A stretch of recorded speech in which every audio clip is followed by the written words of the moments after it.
are the people in your neighborhood, in your neighborhood, in your neighborhood. Oh, who are the people in your neighborhood? They're the people that you meet when you're walking down the street. They're the people that you meet each day. Anybody remember that? Yeah. Sometimes I make an extra effort to go visit some of our neighbors. They don't live very far from here, but it's kind of a hassle. I can't just drop in to see them. I have to make an appointment, and sometimes I can tell them the best time for me, and sometimes I'm told that I can only see them at a certain time, like 8 a.m. or only on a specific day. And when I go to see them, I can't bring anything with me. I can't bring any gifts or flowers. I can only bring my car keys and my driver's license. I suppose if I was really persistent, I could bring some Bible or other scripture with me, but, that's not really my style. So I go empty-handed. Once I get to their neighborhood, it's not really very welcoming. There's lots of fencing. And someone has usually tried to plant some flowers here and there, but landscaping is clearly not a priority. I park my car, and I walk up to the first set of gates. Sometimes I have to walk through a metal detector, sometimes I don't. Once I'm in the neighborhood, it's very clear that there are a lot of people who are wearing uniforms all around. They look at my driver's license and they wave me on. Heavy gates roll open in front of me, and then they clang shut behind me. I have to wait for the next one to unlock before I can go any further. Sometimes I'll get through several of these gates only to be told that the people I want to visit can't see me right now, and so I have to go all the way back out to where my car is parked. Everything in their neighborhood is very clean. There's no litter. There's not even tumbleweeds up against the fence. Everything is very clean. There's no trash. And the people who live there all wear white. When I finally get in all of the gates, I usually have to sit in a very boring office with a lot of Christian scripture around, or I have to sit in the hallway and wait. But once my neighbor shows up, there are handshakes, maybe hugs, or smiles. We get to go sit down, and we just get to talk for a long time. I mean, an hour, sometimes more than an hour. We talk about family. We talk about the weather. We talk about their health, the usual stuff.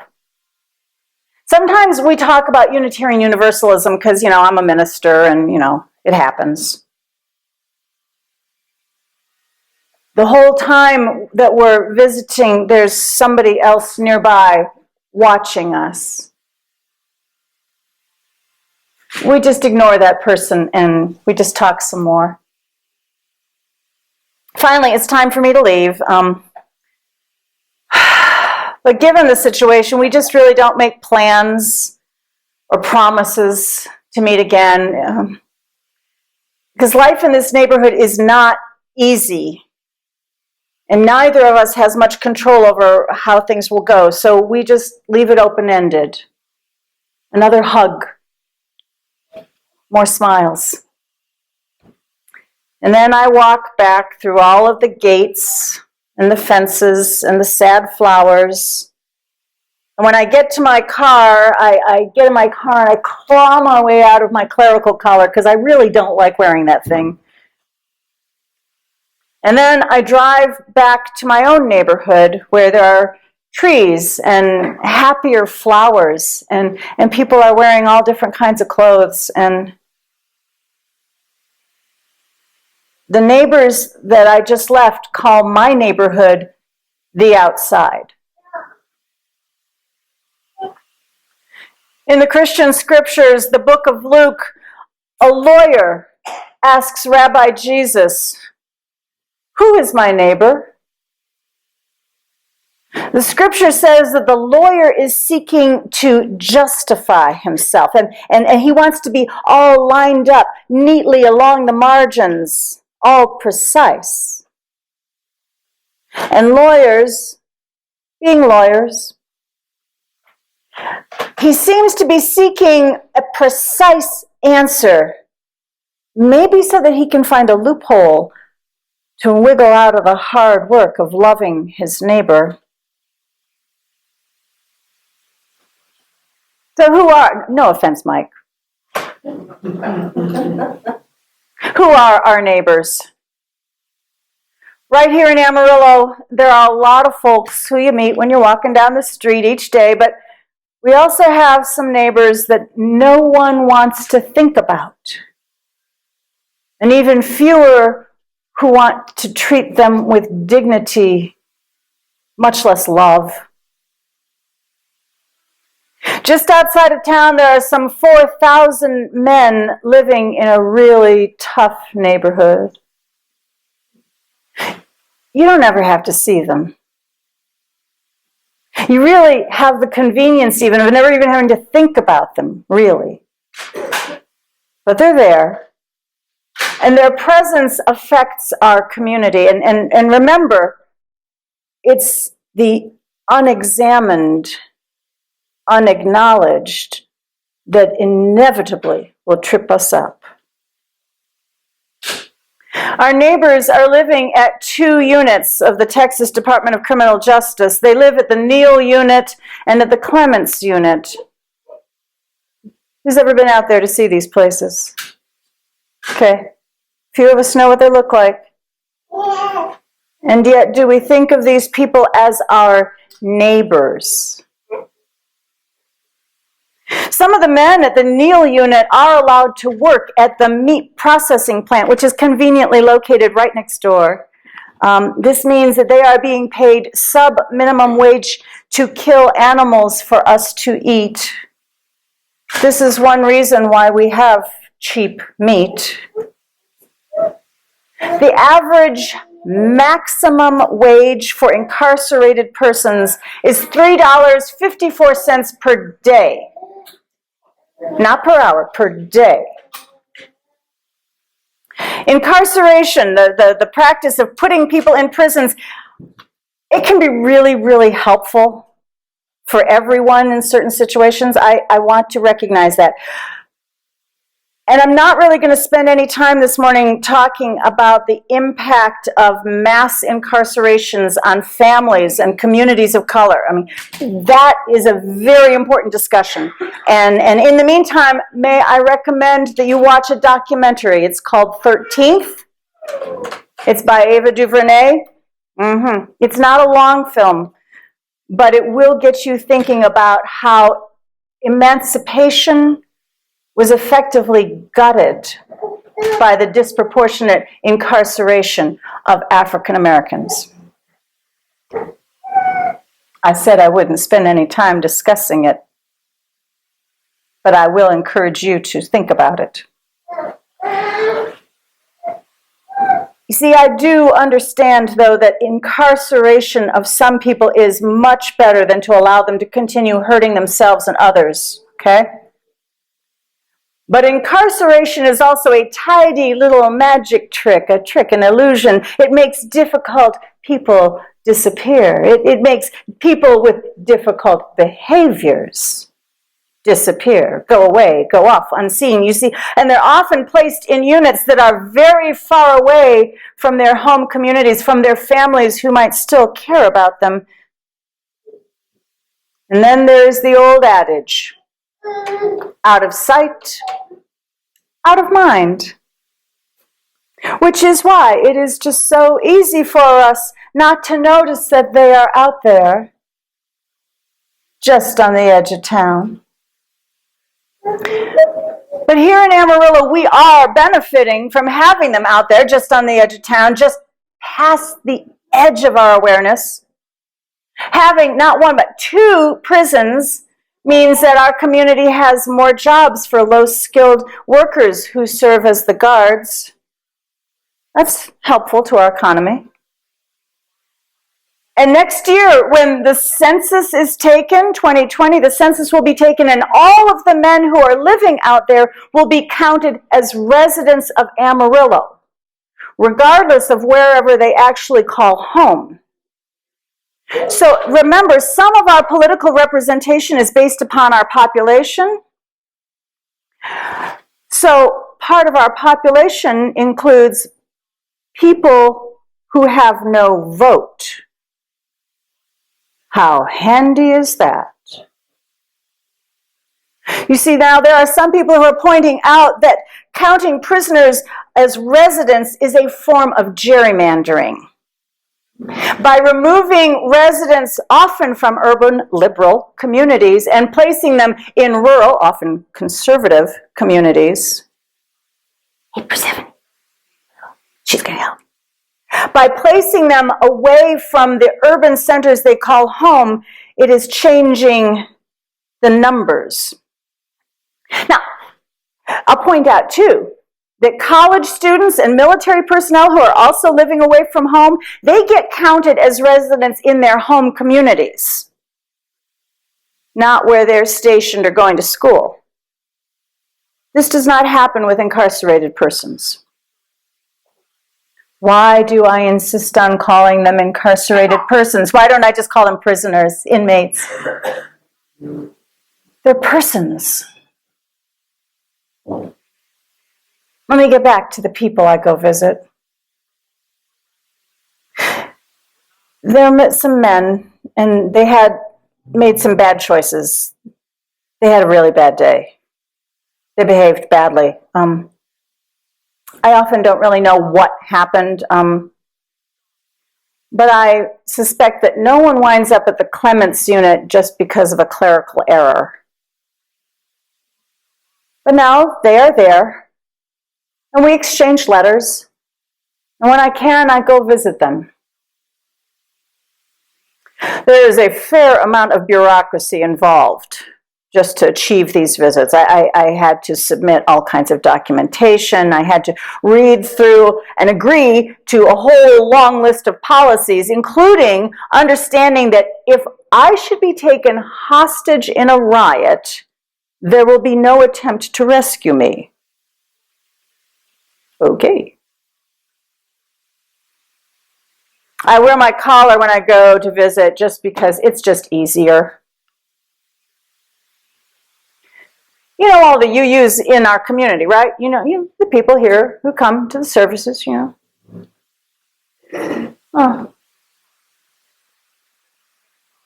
Oh. You know these people. They're members of the Unitarian Universalist Church of the Larger Fellowship. I'm also a member. I don't know why I'm not on this list, The CLF, the Church of the Larger Fellowship, is our virtual church for people who are unable to attend regular brick-and-mortar church services. It has a senior minister, Meg Riley. It has a religious education minister. They have online services every week, and they send out the Quest publication every couple months. It has sermons and letters. And it's not as fancy and glossy as the UU World, but I think it's got good content. I had a sermon published in that last issue. The CLF is a UU church for people who live in remote places. Maybe they're housebound, or maybe they're incarcerated, or maybe they live in a community that just doesn't have a UU congregation. And so many ministers are also members like me, because we usually don't join the congregations that we serve, but we want to be supporting of a congregation. All of these folks here are members of the Church of the Larger Fellowship who happen to be incarcerated within 150 miles of Amarillo. And so that probably includes the Neal and Clements units. It might include the state jail in Tulia. I'm not sure. If any of these people asks, I will go visit them. Why? I've got a perfectly nice congregation here. I don't have to. Why? Because if you think it's hard being a religious liberal on the outside, try being a religious liberal on the inside. Back in the year 2000, the Church of the Larger Fellowship only had 40 incarcerated members, and in 2018, there were 900 and growing. It's because there is a real hunger for our theologies on the inside. Honestly, the chaplains at the local units, they only accept my professional credentials grudgingly. I suspect that in their conservative Christian tradition, women are not recognized as ministers. So I just wear my collar to kind of make the point. But if any one of these people asks, I will make that effort. I will submit all of the necessary documents. I will go and pester all the people whose job it is to try and control and deny them access to me, and then I will show up whenever they tell me I can get in. 8 a.m. in the morning, Tuesday afternoon at 3 p.m. Whenever they tell me, I will be there. And I will be bringing our life-affirming, life-saving message to a place where Unitarian theologies and Universalist theologies are in short supply. The CLF has a prison ministry program. It's called Worthy Now. And it's rooted in our first principle that recognizes the inherent worth and dignity in all people as they are right now. Here's how they state it. Worthy Now invites people on both sides of prison walls into beloved community.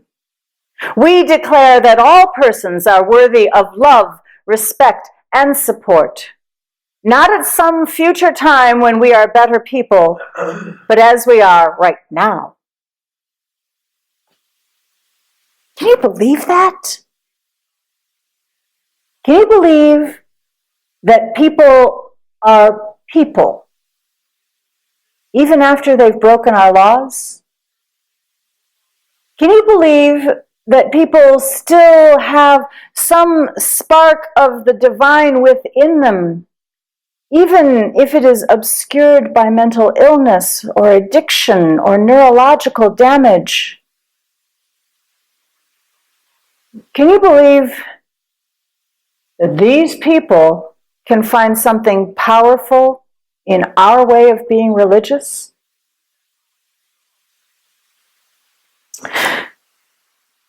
Supported by Worthy Now, some UU congregations have established prison outreach ministries. They, just like the evangelical Christians, and they train lay people from the congregation to go inside and lead circles of support and worship inside. The CLF also supports a pen pal program, right?